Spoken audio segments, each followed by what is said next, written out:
নজিরবিহীনভাবে BNP ও মির্জা ফখরুলের আসল রূপ ফাঁস। মানে এতটাই নোংরা ভাবে যে এরকম কোনো নজিরই নেই। মুহূর্তে বিএনপির রাজনীতি ৩৬০ ডিগ্রি পাল্টে গেছে। দর্শক দেখেন, মানুষ যে কতটা পরিবর্তনশীল হতে পারে, কতটা পল্টিবাজ হতে পারে, মুহূর্তের মধ্যেই একদম কথিত প্রগতিশীল থেকে একদম আল্লাহর ওলি আশরাফ আলী থানভী হয়ে যেতে পারে কথিত। এটা বিএনপি এবং মির্জা ফখরুলদের দেখলে বোঝা যায় কত বড় ধান্দাবাজ এবং বাটপার। এই হচ্ছে বিএনপির চরিত্র। দেখেন,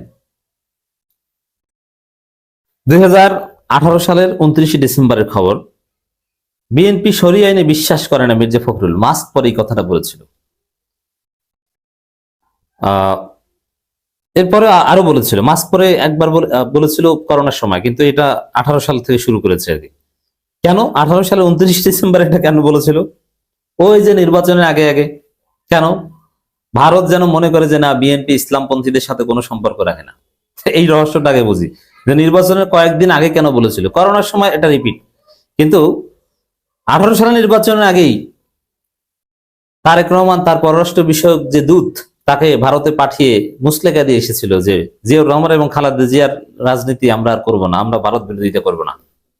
এবং মির্জা ফখরুল দেশে বসে বলেছেন যে বিএনপি শরিয়া আইনে বিশ্বাস করে না।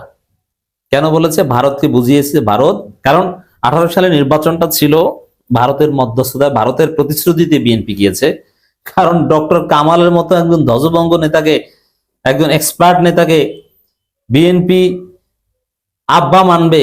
বিএনপি তো এত বোকা হওয়ার কথা নয়। ডক্টর কামালটা কে ভাই? তিনি কে? তার কি মেম্বার হওয়ার ভোট আছে? কোনো জনপ্রিয়তা আছে? তাকে কেউ মানে? আওয়ামী লীগ জায়গায় লাথি দিয়ে বের করে দিয়েছে, এরকম একজন গুরুত্বহীন আইনজীবী হিসেবে আইনাঙ্গনে আমরা তাকে সার্ভ করি। That's different. এখানে আইনি আলোচনা করছি না, জুরিসপ্রুডেন্সের আলাপ করছি না, ক্রিমিনাল প্র্যাকটিস, সিভিল প্র্যাকটিসের আলোচনা করছি না, এখানে পলিটিক্যাল আলোচনা করছি। আওয়ামী লীগ যাকে ফেলে দিয়েছে, যার সারা দেশে 1000 লোক নাই, যিনি হুইল চেয়ার ছাড়া চলতে পারেন না, তাকে আব্বা মেনেছে বিএনপি। কেন মেনেছে? ভারত বলেছে যে তোমাদেরকে 70টা সিটের ব্যবস্থা করে দেওয়া হবে, 18 সাল নির্বাচনে যাও, ডক্টর কামালকে নেতা বানো, জামাতকে সাইড লাইনে পাঠিয়ে দাও এবং নিজেদেরকে প্রমাণ করো যে আমরা প্রগতিশীল। প্রগতিশীল মানে হিন্দুত্ববাদী, এটা আপনাকে বুঝতে হবে। বাংলাদেশে প্রগতিশীল মানে হচ্ছে হিন্দুত্ববাদী এবং পুরোপুরি ভারতের দালাল। কেউ যদি দাবি করে যে আমি প্রগতিশীল, আপনি চোখ বুঝে ধরে নেবেন ভারতের দালাল, এতে কোনো সন্দেহ নেই। তো তোমরা একটু প্রগতিশীল হও, এবার 70টা দিব, পরের বার তোমাদের ক্ষমতা এনে দিব, এবার ডক্টর কামালকে নেতা মানো, জামাতকে সাইড লাইনে পাঠাও। তখনই বলছে না না, জামাতের সাথে আমাদের সম্পর্ক নাই, জামাত ঐক্যফ্রন্টে নাই। দেখেছেন এই যে ঐক্যফ্রন্টের আব্বা ডক্টর কামাল, এখানে কি জামাত আছে? নাই। তো এই যে প্রগতিশীল হওয়ার চেষ্টা, ভারতের যে অ্যাসাইনমেন্ট, এবার প্রগতিশীল হয়ে 70টা নাও, যদিও শেষে দিয়ে দিয়েছিল শূন্য কেটে 7টা, সব মিলে 70টা জায়গায় 7টা দিয়েছিল। কিন্তু ভারতের কথায় বিএনপি নির্বাচনে গিয়েছিল, তারেক রহমান বিশ্বাস করেছিল। খালেদা জিয়ার কাছে, খালেদা জিয়াকে নির্বাচনে অংশগ্রহণ করানোর জন্য কাগজপত্র নিয়ে গিয়েছিল এবং শেখ হাসিনা সেই সুযোগ দিত, জেলে থেকেও নির্বাচন করবে। খালেদা জিয়া সেই কাগজপত্র ছুঁড়ে ফেলে দিয়েছে, তারপরে খালেদা জিয়াকে বাদ দিয়ে গেছে। তো এই যে প্রগতিশীল হওয়ার যে ভারতের অ্যাসাইনমেন্ট, রয়ের অ্যাসাইনমেন্ট, সে প্রগতিশীল হওয়ার ধান্দা থেকে মির্জা ফখরুল নির্বাচনের কয়েকদিন আগে বলেছে যে বিএনপি শরিয়া আইনে বিশ্বাস করে না। মজার বিষয়, যেখানে নির্বাচনের আগে রাজনৈতিক দলগুলো শেখ হাসিনা মাথায় পট্টি দেয়, হিজাব পরে, সবাই ধর্মবিরু সাজার চেষ্টা করে, ধর্মের কথা বলে, কোরআন সুন্নাহ বিরোধী আইন করব না এই কথা বলে, এখন বলে যে কোরআন সুন্নাহর আইন বাস্তবায়ন করব। সেখানে নির্বাচনের 2-3 দিন আগে বলে যে বিএনপি শরিয়া আইনে বিশ্বাস করে না। হিসাব মিলে?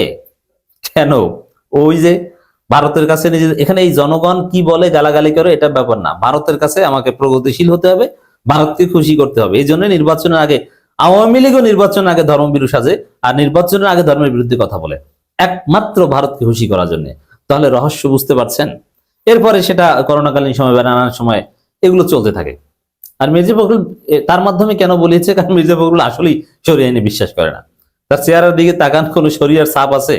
শরিয়া আইনে বিশ্বাস করলে স্থায়ীভাবে দাড়ি উঠেই ফেলতো না। আরো নানান বিষয় আছে, সেদিকে আমি যাচ্ছি না। তাহলে দর্শক, নির্বাচনের আগে এই ধরনের কথা বলা, এমনিতে বলা এক জিনিস, নাস্তিকও নির্বাচনের আগে নিজেকে আস্তিক বানানোর চেষ্টা করে। হাসানুল্লাহ, কিনু, রাশেদ খান মেনুরাও নির্বাচনের আগে টুপি পরে, নামাজ পড়তে যায়। সালাউদ্দিন নির্বাচনের আগে এমনি নামাজ পড়ুক আর না পড়ুক, নির্বাচনের আগে রাস্তার মধ্যে বসে নামাজ পড়ে, দেখেছেন না? তা নির্বাচনের আগে শরিয়া আইনে বিশ্বাস করেন, এই কথা বলার মতো কাজ কেন বিএনপি করেছে? ভারতকে খুশি করতে।